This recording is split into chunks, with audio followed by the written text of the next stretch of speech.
Oh, there you are, YouTube. We are going to do a random ranking where I go to my movie collection behind me and pick out 3 movies at random, and then I rank them from most favorite to least favorite based on a variety of criteria. And I'd also like you to do the same thing in the comments if you've seen these movies. How would you rank them based off of, I guess, whatever criteria you would go by as well? Maybe if you haven't seen them, maybe on the box art.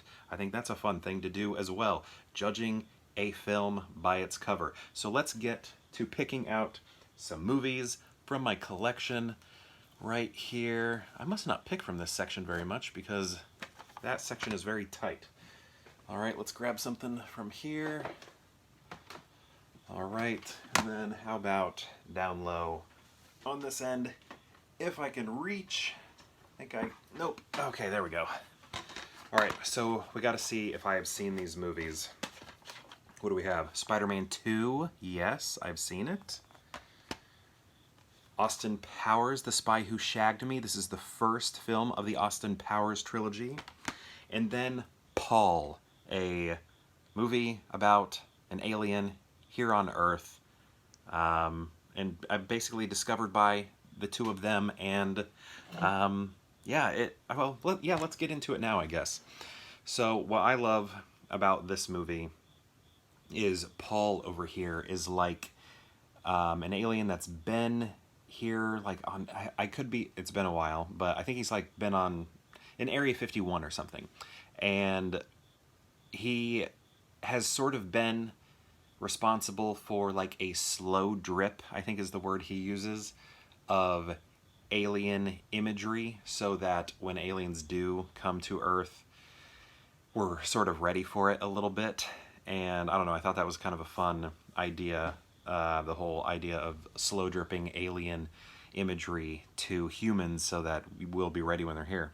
But yeah, these two guys here, they're like, I think doing like a alien con or something like that, and then they happen to meet him, and then have a fun little road trip film with Paul here, Paul the alien. Austin Powers, classic. All 3 of these are really good. I think I like all 3 of them. Yeah, I would love to rank those. I need to watch all 3 Austin Powers films and then rank them. But wait, yeah. Wait a second. Did I say the first? Spy Who Shagged Me. What is the first one called? Because this is the second one. Austin Powers, International Man of Mystery. Austin Powers, The Spy Who Shagged Me. There we go. Right? What is the order? Austin Powers, he's the man. Mini-Me's not in the first one. Is he? Austin Powers, The Spy Who Shagged Me. Why is this in a snapper case? Come on. The 2000s weren't that long ago. I should know this. Okay. Yeah, this is the second one. Of course it's the second one, because Elizabeth Berkley... Is that her name? No, wait. Elizabeth Berkley is in Saved by the Bell. Okay. This is the second one. Okay. International Man of Mystery, Spy Who Shagged Me, and then whatever the Foxy Cleopatra one it's called with Beyonce. Anyway. The title just kind of screwed me up a little bit there. And the snapper case. I was thinking, this movie is... If it has a snapper case, it's got to be the first one, right? But it's not. This is the second one. I mean, this one's our introduction to Mini-Me, and I don't know if we can say his name anymore these days, but this character right there, get in my belly, that guy. Man, this case is, that needs to be fixed. Man, I love an old snapper case. These are great. When will these like become collectibles? I think these need to become collectibles. But yeah, those characters, their introduction, they were huge back when I was in high school. I don't know, those were like the characters that everybody would talk about. It was a fun, good time quoting the Austin Powers movies. And then Spider-Man 2, I think is still, to this day, one of the greatest superhero films ever made. So Sam Raimi, I like him, but I don't know as much about him as other people. There are people who are big Sam Raimi fans, right? I like Sam Raimi, but I am no professional aficionado or anything. But I do recognize in this movie some of the imagery is just pure Sam Raimi. Like when Doc Ock is on the operating table and they're like trying to understand his arms and stuff, and then they like kind of wake up and move around. Some of the cinematography that we're looking at, the types of shots that we're seeing, types of screams that we're seeing is just very Sam Raimi horror. It's like a mini horror film in this movie, which I think is very cool.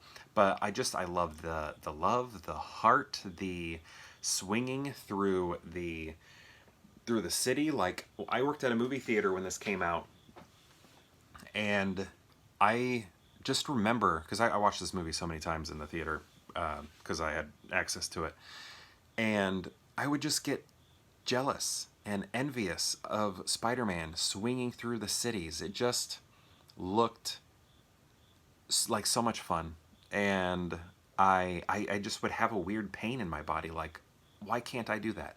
I wish I was able to do that. But I really do love Spider-Man 2. So I think what we're going to have to do here, I think I know what I'm going to do. I'm pretty sure. So even though my mind was playing tricks on me right here with like which film this was, a lot of things were going on. One, I have twin toddlers, so my brain is scrambled. The snapper case was like, wait a second, Austin Powers 2 shouldn't have a snapper case. And then Spy Who Shagged Me, for some reason, in my mind was the first subtitle, but International Man of Mystery is the first subtitle. So even though I seem like I have no clue what I'm talking about when it comes to Austin Powers, I want you to know that was just a little hiccup of my brain. I do know Austin Powers, and I do love the Austin Powers films. And so, you know, that's gonna place this one, you know, near the top. Will it stay at the top? Let's see. When it comes to Spider-Man 2 and Paul, what do I think of them? Who's last place? Who's middle place? Who's first place? I think, you know, the superhero genre, I love it. So let's put that here. Plus, I think this is one of the greatest superhero films ever made. And then I think we're going to keep Paul down here on this end. Good film, but it's not changing the game much. But it is nice. Seth Rogen does the voice of Paul. Did I mention that? I don't know if I did. So I think this is what we're looking at. We're looking at Spider-Man 2, the absolutely hilarious, funny Austin Powers Spy Who Shagged Me, followed by Paul, this just good movie. Who directed this? Was this like somebody big? Oh yeah, and Sigourney Weaver is in it, and she's, I don't know. I've talked about this in past videos, how I'm always so sad that she's just sort of being used as a cameo in so many things lately. I don't know. I get it, but it would be nice if she was given meatier roles and not just sort of these cameo appearances to sort of tip the hat at the genres she's been a part of and being like, hey, look guys, look at Sigourney Weaver, you all know her. Here she is in this movie, sort of playing somebody that will make you think of the things she did in the 80s. Okay. Yeah, this is it right here. Spider-Man 2. Then Austin Powers, The Spy Who Shagged Me, then Paul. That's my ranking, but what is your ranking? Have you seen these movies? And if so, what do you think of them? And if you've seen all three of them, how would you rank them? Let's say you haven't seen all three. Let's say you've seen none of them. How would you rank them based on the cover art? You know what I would do based on the cover art? I'd probably put Austin Powers as number 1. Then, I mean, Doc Ock and the eyeball right there is pretty cool. But I do love that they are like looking up like they're going to be abducted, and Paul is down there too, as if he's going to be abducted, an alien getting abducted. That's kind of funny. So I don't know what we would do. You know, maybe Spider-Man's in last place when it comes to just the cover art. But anyway, for films, this is what I'm doing right here. This is the order. But How would you rank them? I'm very curious to know. And perhaps I'll see you tomorrow for more Pure Hangout.